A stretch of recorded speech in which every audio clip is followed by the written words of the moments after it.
Selamat malam, Soti Hotu, Namo Buddhaya. Perkenalkan, saya Randy Liao selaku moderator pada acara Damasa Kaca Online Dhamma Meta Jember KBBT Kesan Basuki pada 15 Juli 2024 season 5 episode 43. Hari ini kita akan membahas mengenai apa sih itu mindfulness meditation, apakah dibutuhkan upaya yang benar-benar, yang serius atau gimana. Hari ini kita akan membahasnya dengan seorang narasumber yang luar biasa. Namun sebelumnya, mari kita bersama-sama mendengarkan lafazan Dhammapada oleh Ibu Tari. Kepada Bu Tari, kami persilahkan. Pembacaan Dhammapada Dandawaga atau hukuman Jair 143. Hiri Nisedo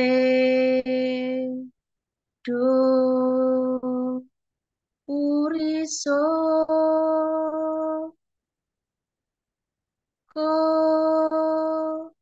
Kocilo Kasmi Wijati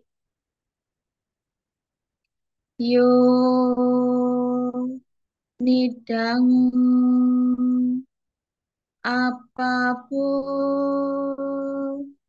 deti aso badro kasa miwa, yang artinya dalam dunia ini jarang ditemukan seseorang yang dapat mengendalikan diri dengan memiliki rasa malu untuk berbuat jahat, yang senantiasa waspada, bagaikan seekor kuda yang terlatih baik dapat menghindari cemeti. Sadu, sadu, sadu. Seduh.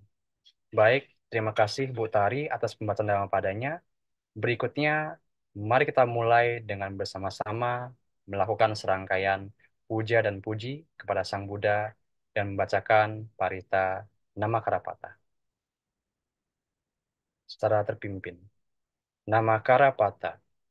Arahang Sama Sang Buddho Bhagawa Buddhang Bhagawantang Abhiwademi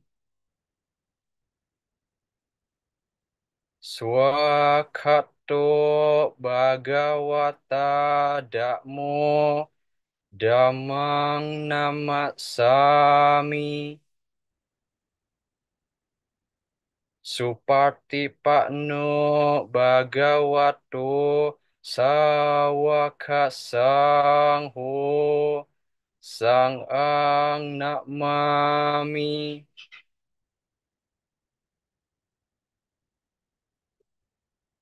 Selanjutnya, kita akan melihat pembicara kita dari segi profil untuk mengetahui siapa sih sesungguhnya diri beliau ini. Kita bisa melihat bahwa beliau merupakan seorang lulusan di bidang akuntansi dari Universitas Tarumanegara Untar, sekaligus menjadi seorang pengusaha di bidang telekomunikasi dan juga memiliki bidang properti dan bidang olahraga. Selain itu, beliau juga merupakan seorang Dhamma Duta, yaitu penceramah Buddhis, seorang penulis buku, seorang penulis kompasioner, sekaligus menjadi seorang motivator Buddhis, khususnya di Indonesia. Selain itu, beliau juga adalah seorang fasilitator praperkawinan di WBI, yaitu Wanita Buddhis Indonesia, sekaligus menjadi seorang mentor di Dhammaduta Paryapunati dalam lembaga KDAB Paryapunati Indonesia yang diadakan oleh Bante Nyanasila, sekaligus menjadi seorang mentor KDAB, kursus dasar agama Buddha di lembaga yang sama, dan akhirnya beliau juga aktif melatih public speaking, terkhususnya di lembaga GDI, Garda Dharma Indonesia. Siapakah beliau? Dan mari kita sama-sama sambut dengan meriah dan dengan bangga Ibu Yuliana CSM CHC. Kepada Bu Yuliana, kami langsung persilahkan. Ya, terima kasih kepada moderator kita yang sangat luar biasa, Saudara Randi Liao. Baik, yang terhormat Rama Ramani, Ibu Bapak, Sotihotu Namo Buddhaya. Bahagia sekali malam hari ini saya diberi kesempatan untuk berbagi dengan topik mindfulness meditation. Baik, saya akan izin berbagi layar ya. Ya, saya akan awali dari apa sih sebenarnya mindfulness meditation itu gitu. Nah, untuk itu saya ada mengutip dari Diga Nikaya 22 Sutta, khotbah panjang tentang landasan-landasan perhatian. Nah, nanti di sini jangan bosen ya, soalnya ini khotbah yang panjang tapi sangat-sangat menarik dan bisa bermanfaat untuk kita berlatih baik dalam meditasi maupun dalam kehidupan sehari-hari. Di sini dikatakan, para biku, satu jalan ini untuk memurnikan makhluk-makhluk untuk mengatasi duka cita dan kesusahan, untuk melenyapkan kesakitan dan kesedihan, untuk memperoleh jalan benar untuk mencapai nibbana. Jadi, Sang Buddha sudah menuliskan di Sutta Digha Nikaya ini loh ada salah satu cara ya untuk mengatasi duka cita, untuk mengatasi kesakitan, kesedihan.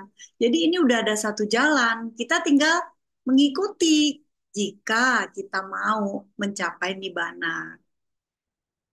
Untuk selanjutnya yaitu 4 landasan perhatian. Di sini 4 landasan perhatian itu yang pertama adalah di sini para biku, seorang biku berdiam merenungkan jasmani sebagai jasmani, tekun dengan kesadaran jernih dan penuh perhatian setelah menyingkirkan kerinduan dan kegelisahan terhadap dunia. Apa yang dimaksud dengan merenungkan jasmani terhadap jasmani? Nanti di slide berikutnya akan lebih jelas lagi. Namun saat ini saya jelaskan, jadi kita itu, jasmani kita ini kan ada nih, ketika kita pegang gitu kan. Nah, kita bisa merenungkan dengan kesadaran, terus menyingkirkan kerinduan dan kegelisahan terhadap jasmani kita ini. Bagaimana caranya? Nanti di slide selanjutnya akan saya bahas. Yang kedua adalah ia berdiam merenungkan perasaan sebagai perasaan. Jadi ketika ada perasaan, oh perasaan menyenangkan atau perasaan tidak menyenangkan, itu semua kita sadari. Yang ketiga adalah ia berdiam merenungkan pikiran sebagai pikiran. Nah, jika kita sedang suasana hatinya tidak enak, misalnya pikiran lagi kacau, ya kita merenungkan, oh pikiran kita lagi kacau gitu. Untuk yang keempat, ia berdiam merenungkan objek pikiran sebagai objek pikiran. Tekun dengan kesadaran jernih dan penuh perhatian, serta menyingkirkan kerinduan dan kegelisahan dunia. Jadi ketika objek-objek pikiran itu muncul, terkadang kalau misalnya kita sudah benar-benar sadar ya, begitu objek pikiran mau muncul, kita udah tahu gitu. Jadi kita bisa menyadari dengan penuh perhatian dan menyingkirkan kerinduan itu seandainya ada objek pikiran, oh ini objek pikiran yang tidak bermanfaat, ya udah bisa gitu kita sadari. Begitu ya. Nah, kemudian saya lanjutkan dengan perenungan jasmani, di mana ini sangat penting sekali ketika kita mau menyadari bahwa jasmani kita ini ada untuk melatih kesadaran penuh ya, kesadaran penuh di sini. Perhatian pada pernapasan. Perhatian pada pernapasan di sini adalah di sini seorang biku setelah pergi ke hutan atau ke bawah pohon atau di tempat sunyi.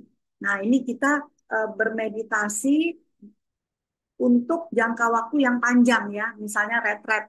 Nah, ini saudara Randy sudah berniat nih ya pergi ke hutan ya untuk bermeditasi. Nah, ini bisa nanti dipraktekkan juga karena apa yang diajarkan di buku Sang Buddha ini biasa juga diajarkan oleh para guru meditasi. Yang pertama adalah duduk bersila. Nah, duduk bersila dengan kaki ya bisa juga dengan teratai penuh atau bisa duduknya kakinya itu tidak bertindih ya, jadi satu sama satu. Kemudian yang kedua menegakkan tubuh. Menegakkan tubuhnya setelah menegakkan tubuh di depannya dengan penuh perhatian. Nah, ini ya dengan penuh perhatian. Jadi bukan hanya sekedar menarik nafas, tapi dengan penuh perhatian. Jadi kita benar-benar penuh perhatian, waspada, menarik nafas. Kita tahu bahwa ada menarik nafas dan dengan penuh perhatian kita tahu ketika menghembuskan nafas. Jadi menarik nafas dalam kehidupan sehari-hari misalnya ya kalau yang sudah terlatih ya bisa dengan penuh perhatian begitu. Tapi kebanyakan dari yang belum terlatih ya kemungkinan kita menapas-napas biasa saja gitu kan, tidak dengan penuh perhatian. Namun ketika kita sudah melatih untuk meditasi, ini penuh perhatian itu sangat bermanfaat ya untuk diri kita sendiri dan tentunya untuk orang lain juga ya yang dekat kita gitu. Manfaatnya apa aja mungkin nanti saya akan jelaskan. Nah, ini ada lagi menarik nafas panjang, ia mengetahui bahwa menarik nafas panjang. Jadi ketika nafas panjang, itu kita tahu, oh ini sedang nafas panjang dengan perhatian. Terus ketika menghembuskan nafas panjang, ia mengetahui bahwa ia menghembuskan nafas panjang. Jadi benar-benar kita tahu bahwa ini apakah nafas panjang, apakah nafas pendek. Nah, menarik nafas pendek, ia mengetahui bahwa ia menarik nafas pendek. Menghembuskan nafas pendek, ia mengetahui bahwa ia menghembuskan nafas pendek. Jadi ketika nafas pendek atau nafas panjang, itu kita benar-benar dengan penuh perhatian. Jadi kita tahu, oh ini nafas panjang yang saya saat ini. Ketika nafas pendek saya tahu, oh ya ini nafas pendek gitu. Ketika nafasnya udah lembut, udah halus, kita pun menyadari bahwa oh ini sedang nafas sudah halus begitu. Nah, kemudian seorang biku ketika sedang berjalan, ia mengetahui bahwa ia sedang berjalan. Ketika kita mengikuti retret yang panjang, itu tentunya kita dalam keseharian itu beraktivitas semuanya dengan penuh kesadaran, penuh perhatian. Nah, ketika sedang berjalan, kita tahu bahwa, oh ini adalah langkah kaki kanan, misalnya kaki kiri, itu semua diketahui. Kemudian ketika sedang berdiri, mengetahui bahwa ia sedang berdiri. Berdiri pun dengan penuh kesadaran gitu. Ketika kita sedang berjalan, mau balik ke arah yang berbeda, tentu kan posisi berdiri. Nah, kita menyadari bahwa kita sedang posisi berdiri. Ketika sedang duduk, mengetahui bahwa ia sedang duduk. Jadi dari posisi berjalan, berdiri, kemudian mau mau menuju ke duduk lagi, itu kita dengan penuh perhatian, kita tahu ketika menentukan kaki untuk posisi berduduk, itu kita mengetahui. Kemudian ketika sedang berbaring, mengetahui bahwa ia sedang berbaring. Ini pada malam hari ya, tentunya untuk peserta yang retret, mungkin retret meditasi pada malam hari ketika berbaring. Nah, ini kita menyadari bahwa sedang berbaring. Kemudian, dalam cara bagaimanapun jasmaninya diposisikan, ia mengetahui sebagaimana adanya. Jadi ketika posisi apapun, tetap menyadari gitu. Tetap dengan penuh kesadaran, tahu, oh ya, saya misalnya lagi makan gitu. Jadi posisinya tahu ketika lagi makan. Nah, kemudian ketika makan, minum, mengunyah, dan menelan, ia sadar jernih atas apa yang sedang ia lakukan. Jadi ketika makan itu kan biasa ngambil makan dulu. Jadi saat kita mengambil makan, menyendok ke mulut, itu semua kita sadari. Mengunyah, mengunyahnya berapa kali, terus setelah mengunyah, setelah halus baru kita telan. Itu kita sadari dengan penuh perhatian. Tentunya sangat bermanfaat sekali ketika semua fenomena batin bisa disadari dengan kewaspadaan. Kemudian, dalam buang air kecil, ia sadar jernih atas apa yang ia lakukan. Nah, ini ketika buang air kecil atau buang air besar ya, bisa dengan penuh kesadaran. Ketika berjalan, berdiri, duduk, jatuh tertidur, dan terjaga dari tidur. Ketika berbicara atau berdiam diri, ia sadar jernih atas apa yang sedang ia lakukan. Jadi posisi sedang berjalan, kemudian berdiri, kemudian duduk, kemudian saat mau tidur, posisi tertidur gitu. Ketika berbicara atau berdiam diri, itu benar-benar menyadari dengan penuh kewaspadaan. Nah, demikianlah ini di Sutta Digha Nikaya dikatakan, demikianlah ia berdiam merenungkan jasmani sebagai jasmani. Dan ia berdiam tanpa tergantung, tidak melekat pada apapun di dunia ini. Dan itu para biku adalah bagaimana seorang biku berdiam merenungkan jasmani sebagai jasmani. Nah, di sini tanpa tergantung apapun. Jadi kita hanya benar-benar penuh sati ya, kewaspadaan dengan kesadaran itu merenungkan bahwa jasmani ini jasmani. Jadi dari tadi tahapannya ketika duduk, ketika berjalan, ketika berdiri, ketika berbaring, atau bahkan ketika buang air besar, air kecil gitu, dan makan, semuanya dengan penuh kesadaran. Kemudian yang kedua adalah perenungan perasaan. Perenungan perasaan dan bagaimanakah para biksu, seorang biku berdiam merenungkan perasaan sebagai perasaan. Jadi ketika kita berdiam itu kita tahu, oh ini perasaan sebagai perasaan. Nah di sini ya, di sini seorang biku yang sedang merasakan perasaan menyenangkan, mengetahui bahwa ia sedang merasakan perasaan menyenangkan.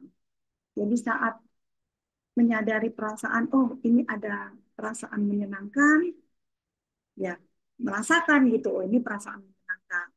Kemudian merasakan perasaan menyakitkan. Ia mengetahui bahwa ia sedang merasakan perasaan menyakitkan. Kadang ada habis dimarahin papanya misalnya ya, aduh sedih nih perasaan menyakitkan. Dia tahu, sadari, oh ya ini adalah perasaan menyakitkan. Hanya dengan penuh kewaspadaan, maka ketika perasaan menyakitkan itu timbul, kemudian berlangsung dan lenyap, ia pun menyadari sepenuhnya bahwa ada perasaan menyakitkan muncul, ada perasaan menyakitkan lenyap. Kemudian merasakan perasaan yang bukan menyenangkan juga bukan menyakitkan. Yang mengetahui bahwa ia sedang merasakan perasaan yang bukan menyenangkan, juga bukan menyakitkan. Jadi ini perasaan yang, oh ini perasaannya bukan menyenangkan dan juga menyakitkan. Kita menyadari sepenuhnya bahwa apa yang kita rasakan itu perasaan yang bukan menyenangkan dan bukan menyakitkan. Penuh perhatian bahwa ada perasaan muncul dalam dirinya hanya sejauh yang diperlukan bagi pengetahuan dan kesadaran. Jadi benar-benar mengetahui bahwa perasaan yang muncul itu hanyalah sebagai pengetahuan dan kesadaran. Dan ia berdiam tanpa tergantung, tidak melekat pada apapun di dunia ini. Dan itu para biku adalah bagaimana seorang biku berdiam merenungkan perasaan sebagai perasaan. Jadi ketika merenungkan perasaan, benar-benar merasakan, oh ini perasaan, sadari dengan kewaspadaan bahwa itu perasaan. Kemudian perenungan terhadap objek-objek pikiran. Nah, objek-objek pikiran di sini dan bagaimanakah para biku, seorang biku berdiam merenungkan objek-objek pikiran sebagai objek-objek pikiran. Jadi kita tahu bahwa merenungkan ada objek-objek pikiran dan kita merenungkan itu sebagai objek-objek pikiran. Di sini seorang biku berdiam merenungkan objek-objek pikiran sebagai objek-objek pikiran sehubungan dengan 5 rintangan. Bagaimanakah ia melakukannya? Kita lihat di sini nomor 1, keinginan indria. Di sini para biku, jika keinginan indria hadir dalam dirinya, seorang biku mengetahui bahwa keinginan indria hadir. Dan ia mengetahui bahwa bagaimana ketidakmunculan di masa depan atas keinginan indria yang telah disingkirkan. Jadi ketika keinginan indria muncul, ia tahu, dan juga ketika nanti di masa depan keinginan indria itu tidak muncul lagi dan telah disingkirkan. Dan harus benar-benar mengetahui.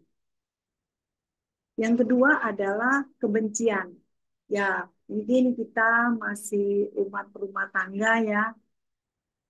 Ada muncul kebencian, misalnya nih, kita dimarahin bos kita misalnya. Aduh, kayaknya benci deh, sebel deh gitu. Kenapa sih? Nah, ini ya, jika kebencian hadir dalam dirinya, seorang biku mengetahui bahwa kebencian hadir.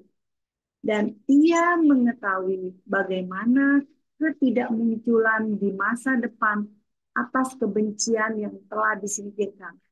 Jadi ketika kebencian itu datang, kita sadari, kita waspada, penuh dengan kewaspadaan, dan ketika di kemudian kebencian itu tidak hadir lagi, nah itu kita juga sadari gitu, kebencian yang telah disingkirkan. Berarti kita bisa melewati bahwa kita ini menyadari kebencian. Nah, itu udah masuk ke dalam bahwa penuh perhatian, kewaspadaan, kita sudah tahu bahwa oh nanti ketika kebencian di masa depan tidak hadir, juga tahu begitu.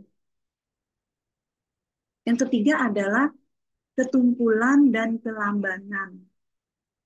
Jika ketumpulan dan kelambanan hadir dalam dirinya, seorang biku mengetahui bahwa ketumpulan dan kelambanan hadir.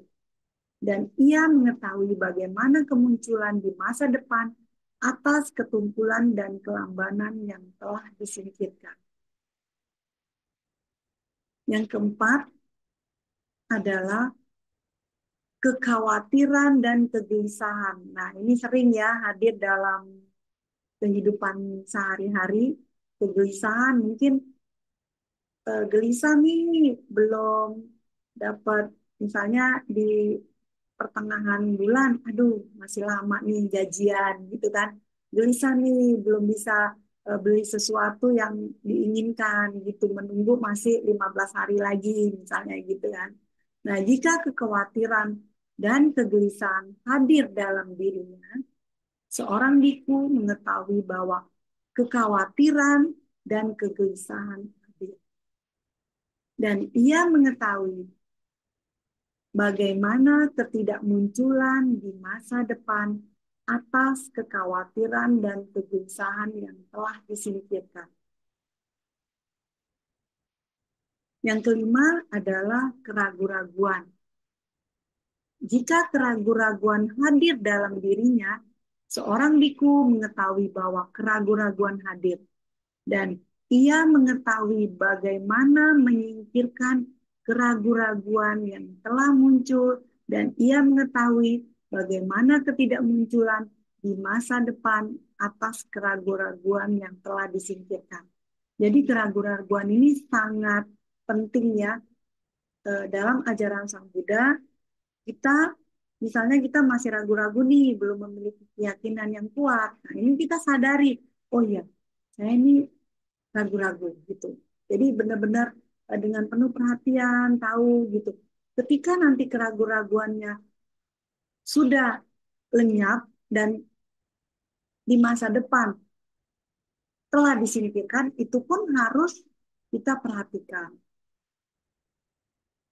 Di sini kemudian dilanjutkan dengan 4 kebenaran mulia. Kemudian para biku, seorang biku berdiam merenungkan objek-objek pikiran sehubungan dengan 4 kebenaran mulia. Bagaimanakah ia melakukannya? 4 kebenaran mulia yang pertama adalah ini adalah penderitaan. Yang kedua, ini adalah asal mula penderitaan. Yang ketiga, ini adalah lenyapnya penderitaan. Kemudian ini adalah jalan menuju lenyapnya penderitaan. Ya, saya akan bahas satu persatu. Dan apakah para biku kebenaran mulia penderitaan? Di sini dikatakan, di sutta dikatakan kelahiran adalah penderitaan. Penuaan adalah penderitaan. Kematian adalah penderitaan. Duka cita adalah penderitaan. Ratapan adalah penderitaan. Kesakitan adalah penderitaan. Kesedihan dan kesusahan adalah penderitaan. Kemudian berkumpul dengan yang tidak dicintai adalah penderitaan. Berpisah dengan yang dicintai adalah penderitaan. Tidak mendapatkan apa yang diinginkan adalah penderitaan. Singkatnya, 5 kelompok unsur kemelekatan adalah penderitaan. Nah, kemudian dan apakah para biku kelahiran? Kita lihat di sini makhluk apapun juga, kelompok makhluk-makhluk apapun juga Ada kelahiran, penjelmaan, kedatangan, kemunculan kelompok-kelompok unsur mendapatkan 6 landasan. Ini para biku adalah yang disebut dengan kelahiran. Kelahiran adalah penderitaan ya dikatakan tadi. Kemudian apakah penuaan makhluk apapun juga, kelompok makhluk apapun juga mengalami penuaan. Di sini jompo, gigi tanggal, rambut memutih, juga kulit keriput, mengeriput seiring usia, indera-indera melemah, itu para biku disebut penuaan ya. Kita lihat ya orang tua kita yang sudah tua, mungkin giginya sudah ada yang copot gitu, terus rambut juga memutih gitu ya, bukan bukan ilmu putih, ilmu sihir, tapi memang itulah penuaan gitu. Kulit juga keriput gitu, indera ya, indera-indera melemah. Misalnya pendengaran gitu ya, pendengaran suka nggak? Mungkin saudara Randy tahu ya, misalnya ada yang kakeknya atau neneknya yang kalau dipanggil sudah kurang mendengar gitu. Ya, pernah ya. Terus juga misalnya mata gitu, indera-indera melemah mata, rabun atau bisa juga ada yang katarak gitu ya. Nah, itu inilah yang disebut dengan penuaan. Dan apakah kematian? Di sini kematian ya. Makhluk apapun juga, kelompok makhluk apapun juga ada yang mengalami kematian. Musnah, terputus, lenyap, meninggal dunia, sekarat, berakhir, terputusnya kelompok-kelompok unsur, lepasnya jasmani ini. Ini para biku yang disebut dengan kematian. Jadi semua makhluk pasti akan mengalami kematian. Dan apakah duka cita ketika karena kemalangan apapun juga seseorang terpengaruh oleh suatu yang bersifat menyakitkan, berduka, bergabung, bersusah hati, kesedihan, kesengsaraan, itu para biku yang disebut dengan duka cita.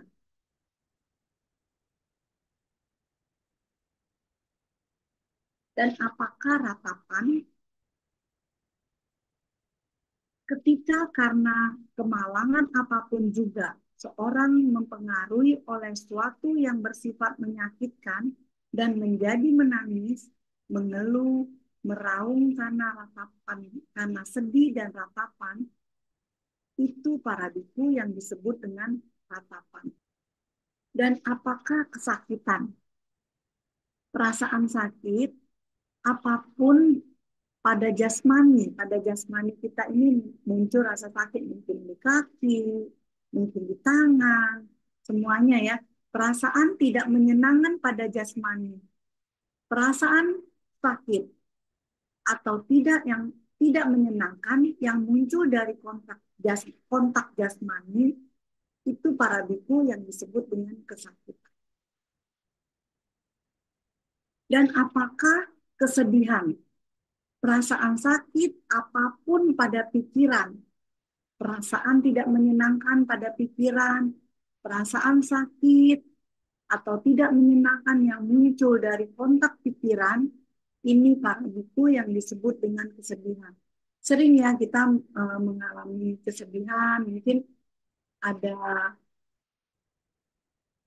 orang tua yang meninggal atau juga misalnya lagi kurang maksimal ya, misalnya kurang maksimal badannya, aduh kayaknya uh, sedang sakit nih badannya gitu. Jadi itu yang disebut dengan kesedihan ketika perasaan tidak menyenangkan dalam pikiran. Dan apakah kesusahan? Ketika Karena kemalangan apapun juga, seseorang terpengaruh oleh sesuatu yang bersifat menyakitkan, bersusah hati, kesusahan benar, didera oleh kesusahan besar, itu para biku yang disebut dengan kesusahan.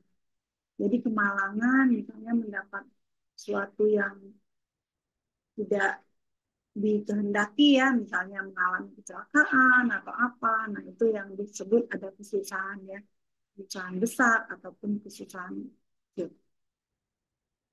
Dan bagaimanakah para biku? Singkatnya, 5 kelompok unsur kemelekatan adalah penderitaan.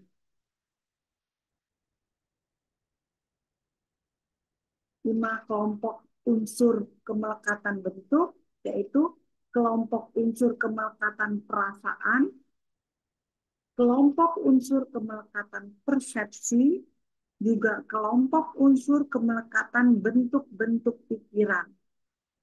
Nah, kemudian kelompok unsur kemelekatan kesadaran.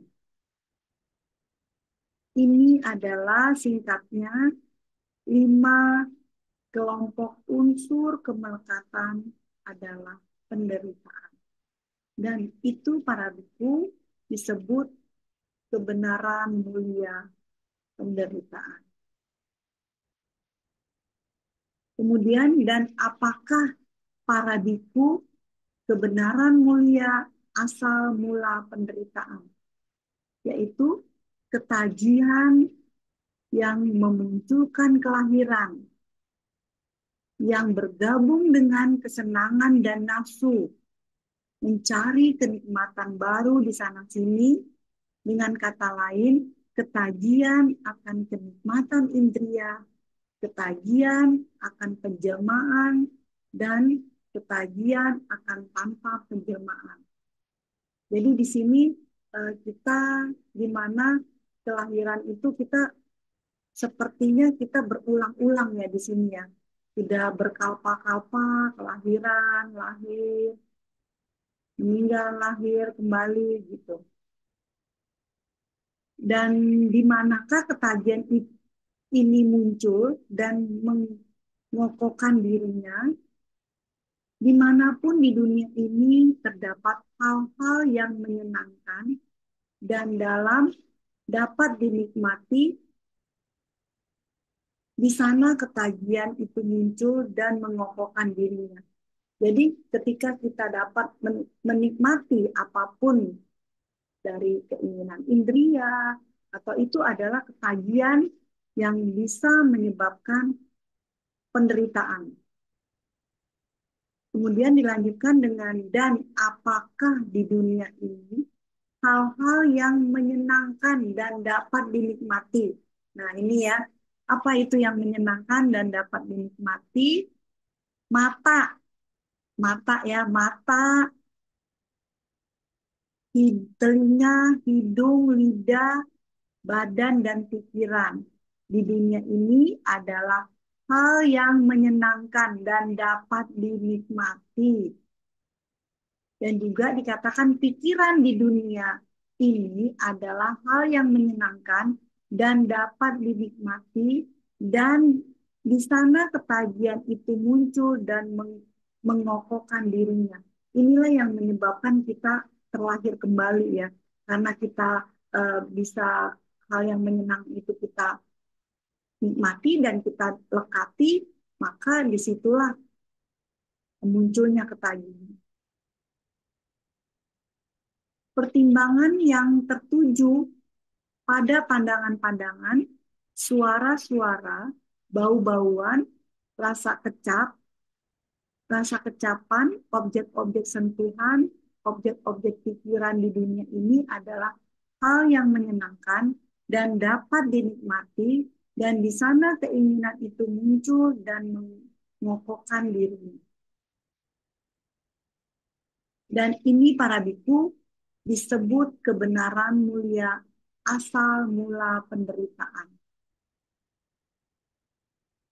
Dan apakah para biku kebenaran mulia lenyapnya penderitaan. Ini lenyapnya penderitaan adalah yaitu peluruhan total dan padamnya ketagihan ini, melepaskan dan meninggalkan kebebasan darinya, terlepas darinya. Nah, inilah ketika padamnya ketagihan, jadi padam total, inilah yang bisa lenyapnya penderitaan. Kita tidak terlahir lagi di alam manusia, ya terbebas mencapai nibbana. Dan bagaimanakah ketagihan ini ditinggalkan? Bagaimanakah lenyapnya ini terjadi? Dimanapun di dunia ini terdapat hal-hal yang menyenangkan, hal-hal yang menyenangkan. Ya, jadi kita ini semuanya eh, terkondisi untuk menikmati hal-hal yang menyenangkan dan dapat dinikmati. Di sini lenyapnya terjadi. Dan apakah di dunia ini hal-hal yang menyenangkan dan dapat dinikmati? Mata di dunia ini adalah hal yang menyenangkan dan dapat dinikmati. Ya, kita punya mata gitu ya, melihat hal-hal yang indah gitu, yang menyenangkan gitu. Itu yang membuat kita dapat menikmati. Kita dengan telinga, kita mendengarkan musik, suara yang merdu gitu ya. Nah, itu yang menyenangkan. Hidung, kita mencium berbau yang wangi gitu, parfum gitu. Lidah, kita mengecap dengan yang menyenangkan. Misalnya kita makan nih, wah ini yang enak nih, sayur misalnya kangkung yang disukai, makanan yang menyenangkan. Badan jasmani, kita senang nih, wah mau fitness nih, misalnya Randy nih, gedein otot gitu ya, biar badannya six pack gitu ya, itu yang membuat kita menyenangkan dan itu yang kita nikmati. Kemudian pikiran di dunia ini adalah hal-hal yang menyenangkan dan dapat dinikmati dan di sanalah ketagihan ditinggalkan. Di sanalah lenyapnya terjadi. Dikatakan ada para biku satu jalan ini untuk memurnikan makhluk-makhluk, untuk mengatasi duka cita dan kesusahan, untuk melenyapkan kesakitan dan kesedihan, untuk memperoleh jalan yang benar, untuk mencapai nibbana, yaitu 4 landasan perhatian. Untuk alasan itulah hal tersebut dikatakan, demikianlah khotbah Sang Bagawa dan para biku senang dan gembira mendengarkan kata-kata beliau. Demikian tadi yang terakhir ya, saat yang terakhir ini disampaikan Sang Bagawa bahwa inilah khotbah dari Diga Nikaya 22. Baik, sampai di sini sharing dhamma dari saya. Mungkin nanti ada tanya jawab ya, saya kembalikan ke moderator kita, Saudara Randy. Silakan. Sadu. Anumodana, Bu Yuliana atas sharingnya.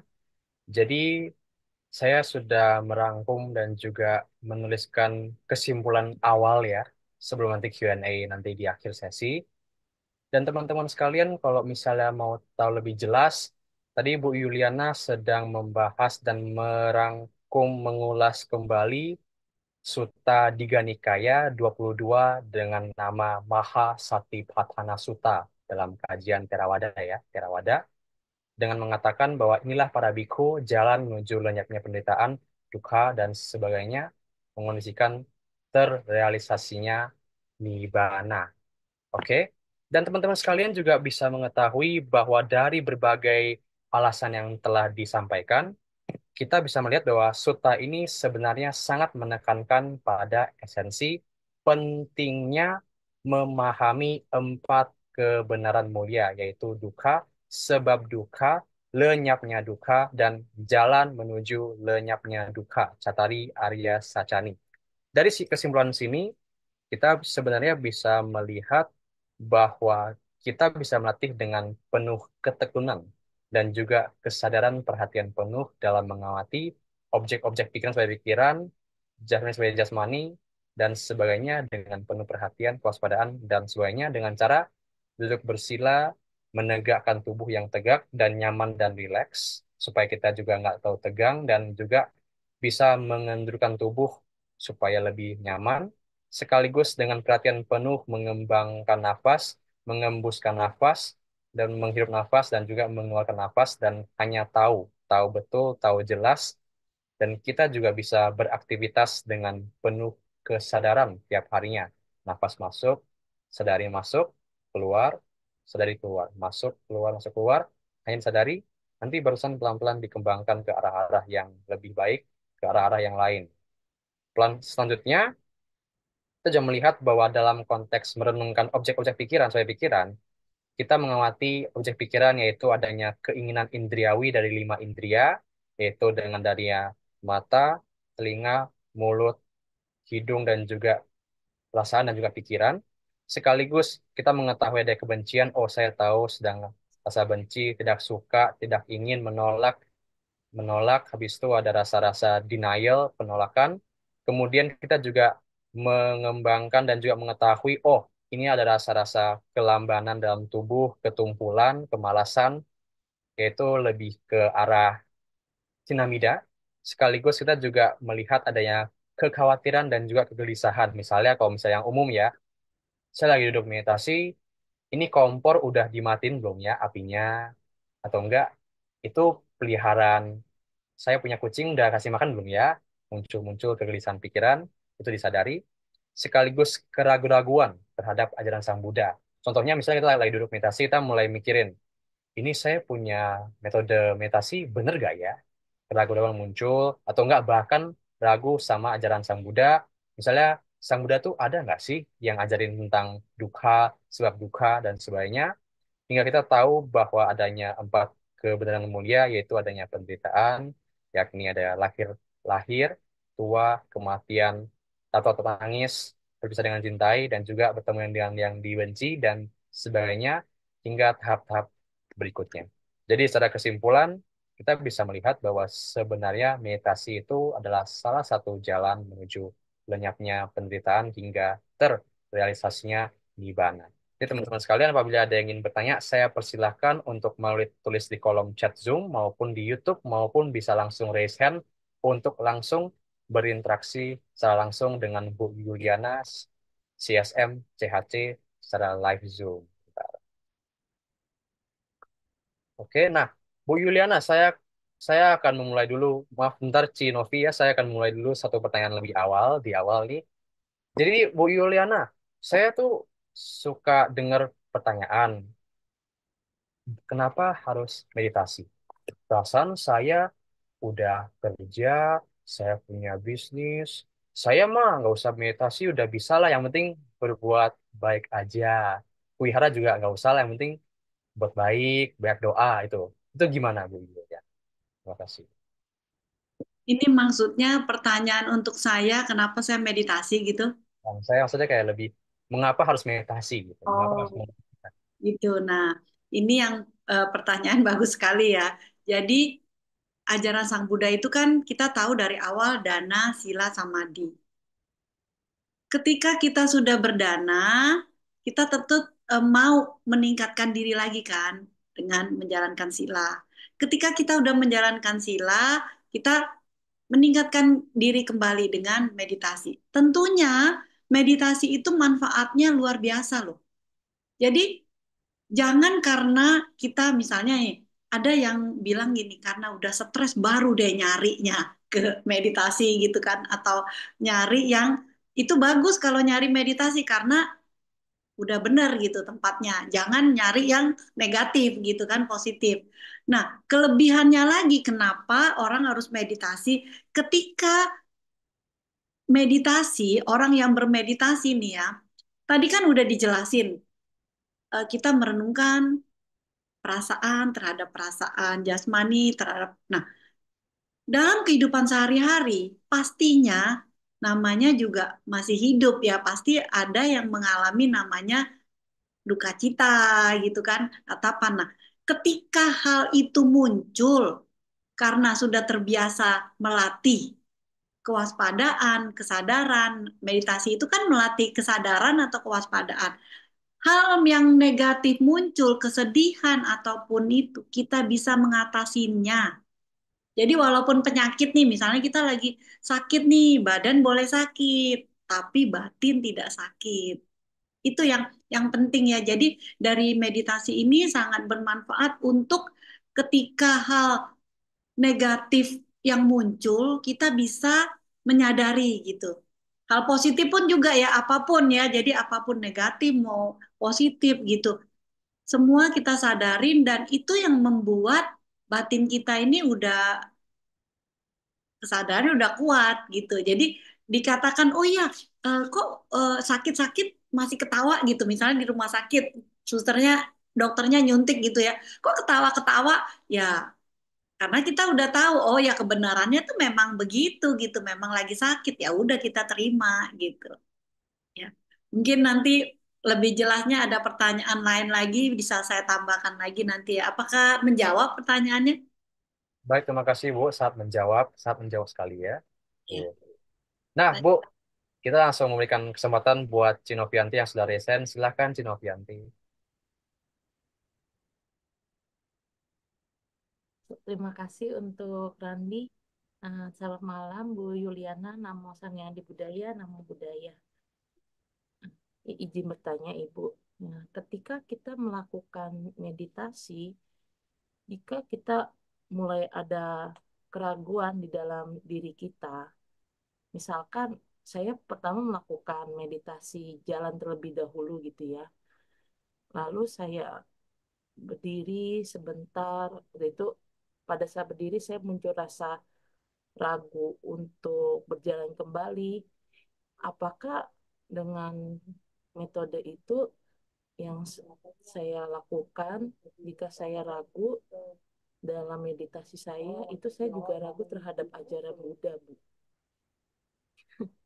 Gitu. Terima kasih, Bu. Misalnya di budaya, nama budaya. Baik, terima kasih atas pertanyaan yang luar biasa dari Novi ya. Nah, ini tentang keraguan untuk jalan, maksudnya pada saat meditasi duduk ke meditasi jalan begitu ya?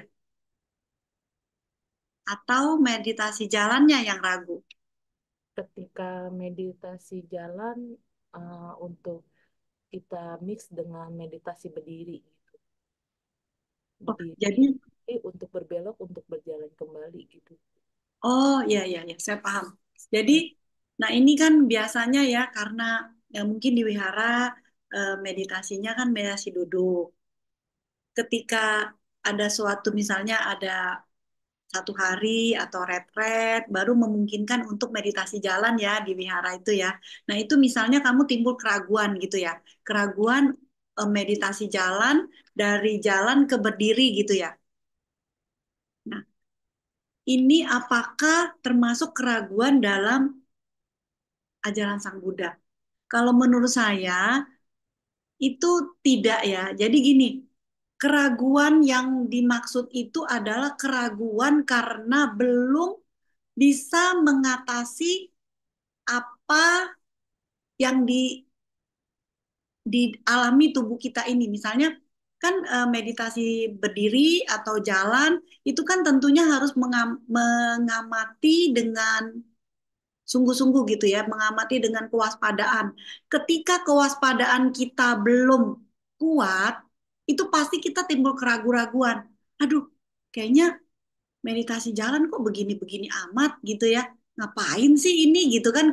Muncul keraguan, apakah benar nih meditasi jalan saya? Apakah seperti ini gitu keraguan-raguan.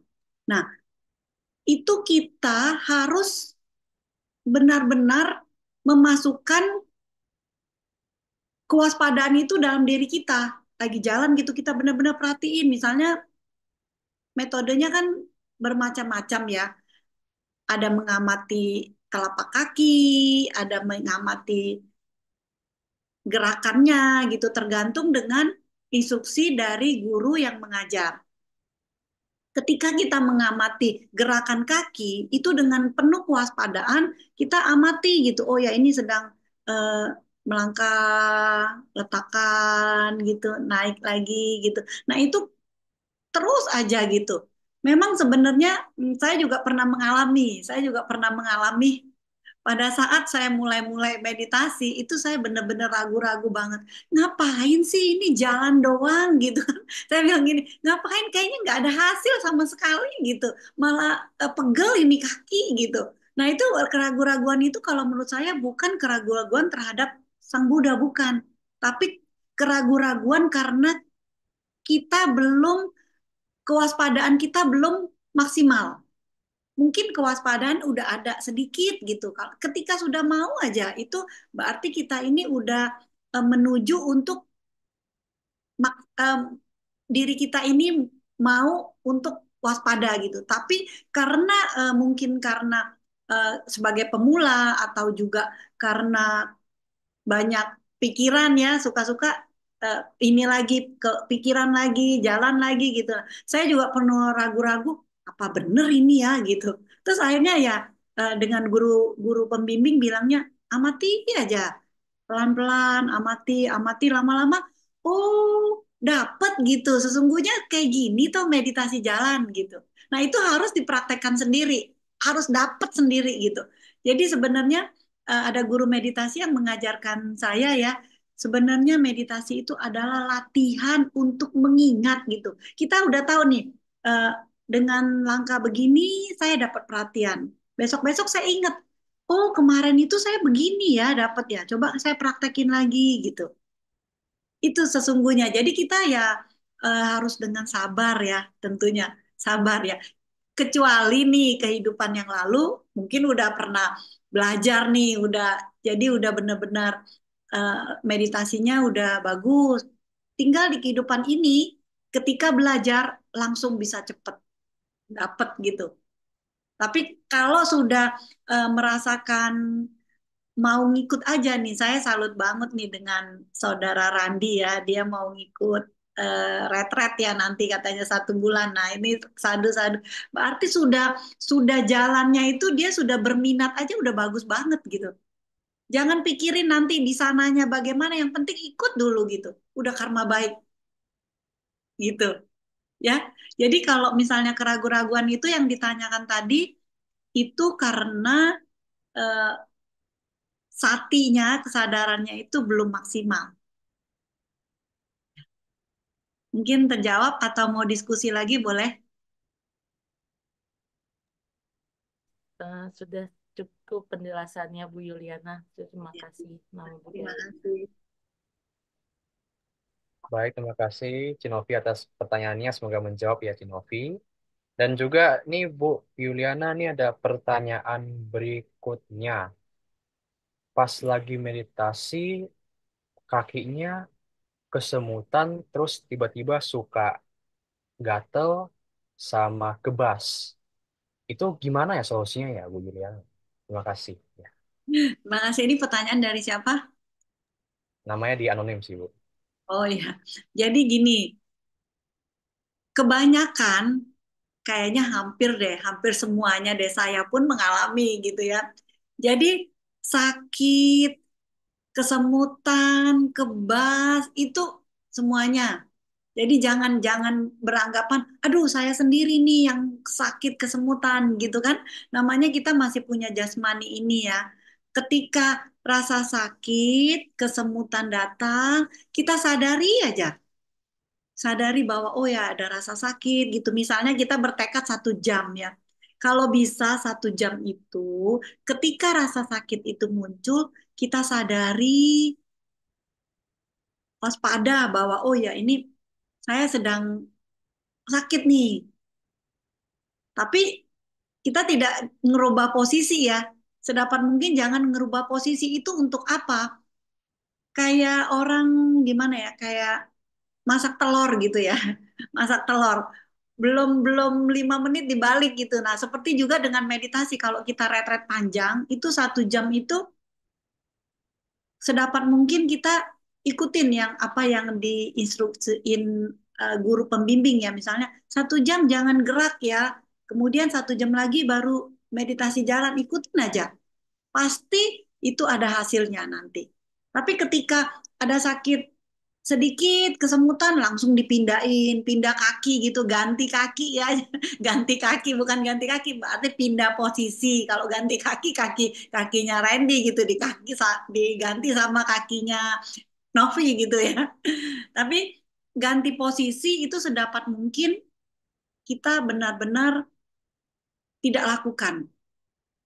Ikutin aja guru pembimbing bilang 1 jam gitu ya udah, misalkan ada nanti ada timer kan, maksudnya bunyi lonceng gitu misalnya, jam makan, nah barulah kita ikut gitu, jangan bentar ganti gitu. Itu jadi batin kita ini belum belum diem gitu kan, pikiran kita ini wah kayak apa, monyet ya, loncat sini loncat situ. Nah, justru kita harus melatih pikiran kita agar kita bisa mengendalikannya gitu. Jadi ketika sakit muncul, kesemutan muncul, sedapat mungkin coba dulu untuk bertahan. Saya pernah mengalami duduk kesemutan itu sama saya sampai bisa melihat ya. Jadi ketika sakit muncul, berangsung sakit lagi, lenyap, sakit lagi, lenyap lagi, sakit lagi, lenyap lagi sampai berpuluh-puluh kali. Nah, ketika kesadaran kita, kewaspadaan kita pada sakit itu kuat, sakitnya akan hilang nanti.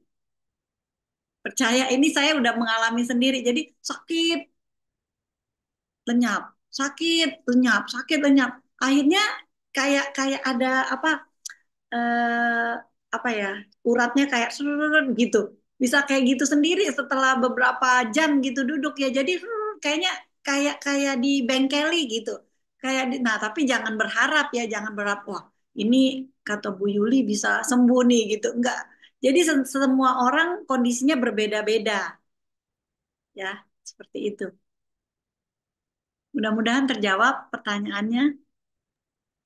Sadu. Baik, terima kasih Bu Yuliana. Pertanyaan berikutnya Bu dari saya pribadi. Ini kan judulnya kan mindfulness meditation. Ya, Terus bedanya apa sama meditation biasa sih Bu ya? sebenarnya ini saya ambil mindfulness meditation ini kan perhatian, ada kewaspadaan sati ya. Ini dari suta saya ambil. Nah, di suta ini kan diajarin dengan perhatian penuh gitu, perhatian penuh, meditasi dengan perhatian penuh. Kalau meditasi ya biasa ya sama sih sebenarnya, semua meditasi harus dengan perhatian penuh, tapi lebih ke arahnya dari suta ini gitu ya. Kalau mengenai topik ya. Oke, baik Bu.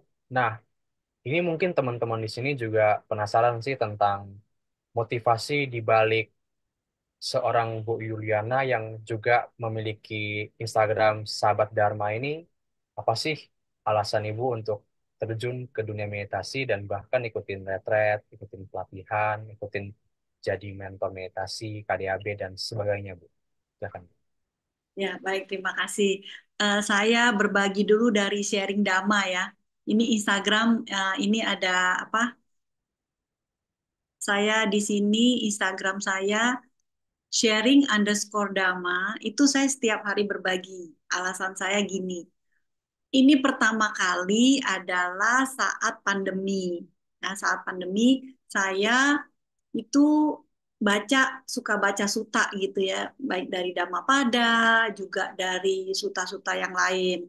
Nah, ketika saya berpikir nih, awal-awal saya nggak berbagi, ketika saya baca, wah bagus nih, itu untuk saya sendiri gitu. Tapi saya berpikir lagi, ketika saya berbagi kepada yang lain, berarti saya mendapat 2 keuntungan, untuk diri saya sendiri dan juga untuk yang lain gitu. Nah, itu dari situlah saya mulai berbagi di situ, berbagi. Jadi karena saya juga penulis buku ya, saya bisa nulis buku. Jadi makanya dari Dhammapada itu saya ambil dan saya perjelas lagi apa sih makna dan intisari dari kutipan Dhammapada itu.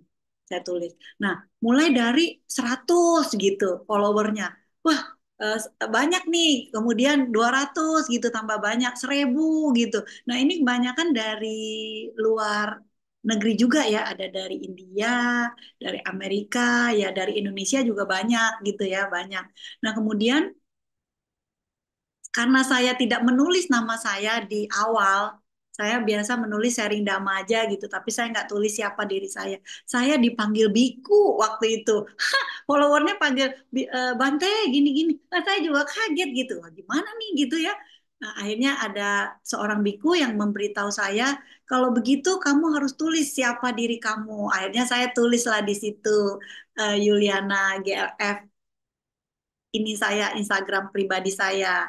Nah, sejak saya tulis itu, malah followernya bertambah banyak dan juga saya tidak dipanggil biku lagi gitu. Itu ceritanya kenapa saya berbagi ya, karena saya merasa mendapat dua keuntungan untuk saya pribadi dan juga yang membaca tentunya mendapat manfaat. Karena banyak sekali followernya bilang, wah ini bagus gitu kan. Dan sekarang sudah 38.000 ya, 38.000 followernya. Dan ya saya sih bahagia sekali bisa berbagi gitu. Dan ini yang membuat saya juga semakin rajin membaca suta gitu ya. Kan kalau kalau saya berbagi saya harus punya gitu, punya suta yang harus saya bagikan. Nah, makanya saya baca suta dan saya berbagi. Yang pertanyaan selanjutnya, kenapa saya mau bermeditasi ya? Alasannya cukup singkat jelas karena saya tahu manfaatnya. Saya sudah merasakan manfaatnya dan saya pun eh, menjadi mentor. Kenapa? Saya mau apa yang saya rasakan, apa yang saya sudah dapatkan manfaat ini, saya ingin bagikan kepada yang mau gitu, yang mau belajar, yang mau mendengarkan dan juga mau ikut bermeditasi bersama saya. Makanya itu saya bahagia sekali mendengarkan Saudara Randy mau ikut retret. Senang sekali gitu. Makanya kemarin, wah udah silakan silakan langsung ketemu biku pembimbing gitu ya. Ya kemarin ini Saudara Randy ketemu ya saya ya di Wihara Bakti Pramuka dan malam hari ini karma baik menjadi moderator di acara Damai Tajobat. Apakah sudah terjawab pertanyaannya? Sudah, Bu. Baik. Terima kasih, Bu Yuliana ya. Nah, Ya. ini jawabannya. Ini, Bu. Kebetulan sama baik lagi, Bu. Ada pertanyaan, Bu. Yang ini nih. Ini orangnya juga sama anonim. Ia bertanya, bentar mana ya? Ia bertanya tentang pertanyaan, bagaimana pas kita lagi meditasi, kita ngamatin jasmani. Namun sisi lain, kita juga amatin nafas. Apakah bisa dua sekaligus itu? Terima kasih. Oh, jadi nafas sama jasmani. Ya, Biasanya satu satu momen itu satu. Kadang kan kita ketika kita sedang mengamati nafas, pasti kan jasmani ini ada dong, ada. Nah, kita bisa maksudnya tapi sebaiknya itu satu objek satu gitu. Jadi ketika nafas, misalnya jasmani ini terasa gatal gitu, ya amati yang gatalnya. Kembali lagi ke objek nafas gitu. Ketika itu objek nafas ya. Ada objeknya misalnya kembang kempis perut. Biasa kan di suta ini kan yang saya ambil adalah objek nafas. Jadi objek nafas kita ketika pikiran kita berlari atau jasmani kita sakit gitu. Nah, kita amati dulu yang jasmani, kemudian kembali lagi ke nafas. Gitu. Jadi sebaiknya satu objek, satu yang kita ini ya. Jadi ketika ada rasa sakit, kita tahu ada rasa sakit, kita sadari dan kita waspadai bahwa ada rasa sakit, tahu, dan kembali lagi ke objek yang kita perhatikan gitu. Oke, baik Bu Yuliana. Ya, jadi yang saya tangkap emang kita harus step by step ya. Jadi awali dengan ke tubuh, nanti bahkan ke perasaan. Jadi nggak bisa langsung dua gitu ya, Bu Yuliana. Ya, benar. Oke, baik Bu. Ini tadi saya ingin menambahkan sedikit ya dari saudari Novi yang tadi bilang. Jadi menurut saya pribadi nih ya, meditasi jalan itu justru untuk memperkuat meditasi duduk. Jadi tadinya awalnya saya juga pertama waktu saat meditasi jalan ya saya berpikir, aduh ngapain nih meditasi jalan gitu kan. Nah tapi ketika meditasi jalan kita udah penuh perhatian, kewaspadaan, meditasi jalannya bagus, meditasi duduknya mendukung gitu. Itu saling berkesinambungan. Jadi bukan ngapain sih meditasi jalan nggak ada pentingnya gitu ya. Mungkin ini buat Novi ada tambahan ya dari saya.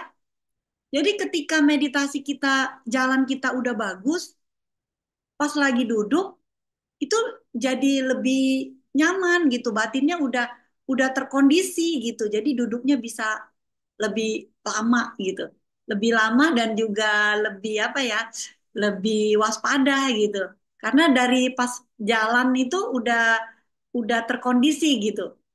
Bagus sih sebenarnya makanya ajaran Sang Buddha ini benar-benar ketika kita bisa memahami, mempraktekkan, bagus sekali ya. Saya sendiri setiap kali baca suta itu selalu ada aja, biarpun suta yang sama berkali-kali dibaca, itu pasti ada yang, oh begini ya ternyata, kok kemarin bacanya enggak gitu ya, padahal sutanya itu juga gitu. Nah benar-benar apa eh, merasakan manfaatnya ya. Ini satu lagi alasan kenapa saya mau meditasi. Ketika kita sudah meditasinya bagus, itu baca suta itu benar-benar masuk gitu. Jadi paham gitu baca suta. Tadinya saya sebelumnya baca suta ini apa ya maksudnya gitu.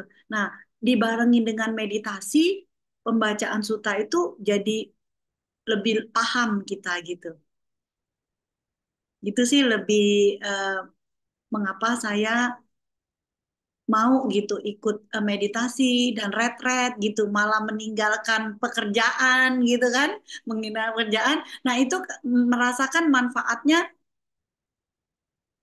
pekerjaan itu tidak seberapa gitu apa yang saya dapat ini lebih bermakna gitu nah itu yang saya rasakan sih. Oke, baik Bu Yuliana. Terima kasih Bu atas jawabannya. Bu, mungkin ada satu lebih ke arah statement, kalau nggak pertanyaan akhir sebagai kesimpulan kita di malam hari ini. Bu Yuliana, apa pesan Ibu untuk orang-orang yang saat ini belum meditasi, Bu? Terima kasih. Pesan saya ya sekalian closing statement ya nanti ya pesan saya untuk yang belum bermeditasi kondisikan waktu 5 menit aja. 5 menit, 5 menit. Nanti lama-lama meningkat jadi 15 menit. Itu setiap harinya ya. Seperti saudara Randi kan mau ikut retret, bagus. Setelah pulang, kondisikan nanti setiap harinya ikut meditasi di rumah. Maksudnya ikut mengkondisikan di rumah. Karena kita ini terlahir sebagai manusia adalah kesempatan ya. Kesempatan kita ini terlahir sebagai manusia ini sangat sulit loh dicapai. Ya mungkin saya nggak bahas sangat sulitnya seperti apa. Karena kita udah terlahir sebagai manusia, kondisikan agar kita di kehidupan yang akan datang tidak terlahir di alam rendah. Dengan cara apa? Dengan cara berlatih, menjalankan sila, dan juga dengan bermeditasi. Tentunya meditasi ini sangat bermanfaat sekali untuk diri kita sendiri dan juga untuk lingkungan kita. Nah, Dengan menjalankan meditasi, semoga dengan kebajikan yang dilakukan mengkondisikan kesejahteraan dan kebahagiaan hingga tercapainya nirwana. Demikian kesimpulan dari saya, semoga bermanfaat dan bisa dijalankan dalam kehidupan sehari-hari. Sadu, sadu, sadu. So, baik, terima kasih Bu Yuliana. Saya ucapkan Maha Anumodana. Terima kasih sedalam-dalamnya atas sharing Dhamma hari ini tentang mindfulness meditation. Saya berharap semoga dengan sharing Ibu Yuliana hari ini bisa senantiasa mengondisikan kesejahteraan hingga yang mendengarkan di sini maupun para dewa yang mendengarkan bisa mengondisikan terkikisnya menunda batin hingga tercapainya nibbana. Sadu, sadu, sadu. Baik, selanjutnya Bu Juliana mohon izin kita akan lanjut ke sesi pelimpahan jasa. Ya Bu Juliana, kami mohon Bu Juliana untuk bantu membacakan patidana pelimpahan jasa ini. Silahkan Bu Juliana. Baik, Rama Ramani, Bapak Ibu, mari kita bersikap anjali, kita melakukan patidana, parita pelimpahan jasa. Punasidani katasa, yanani katani me, te sanca bagino hotu, satanata pamanaka, ye piya gunawatanca, maiham mata pita dayo, ditame capya ditawa, ane majata werino, sata tita tilokasmi, te buma catuyonika, paceka catuwokara, samsaranta bawa bawe, natang ye patinan name, anumodantu te sayang, ye cimang napajanati, dewa teyam niwedayum, maya dinana punyanang, anumodana hetuna, sabe sata sada hontu, awera suka jiwino, kema padan capa pontu, tesa sijata suba, sadu, sadu, sadu. Arahang sama Sang Buddho Bhagawa Udang Bhagawantang Abhiwademi Swakato Bhagawata Dhammo Dhammang Namasami Supartipanno Bhagavato Sawaka Sanggo Sanggang Namami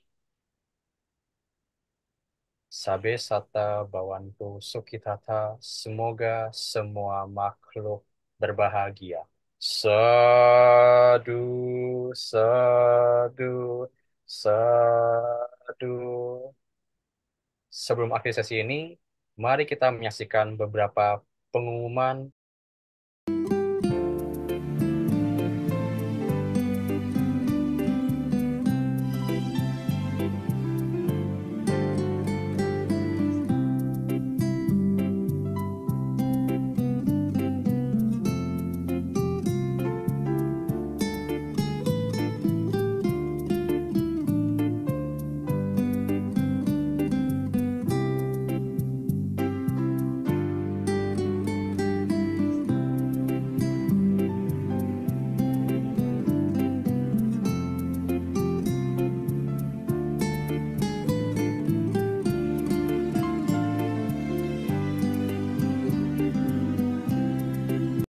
Demikian sesi Damasa Kacau Online hari ini.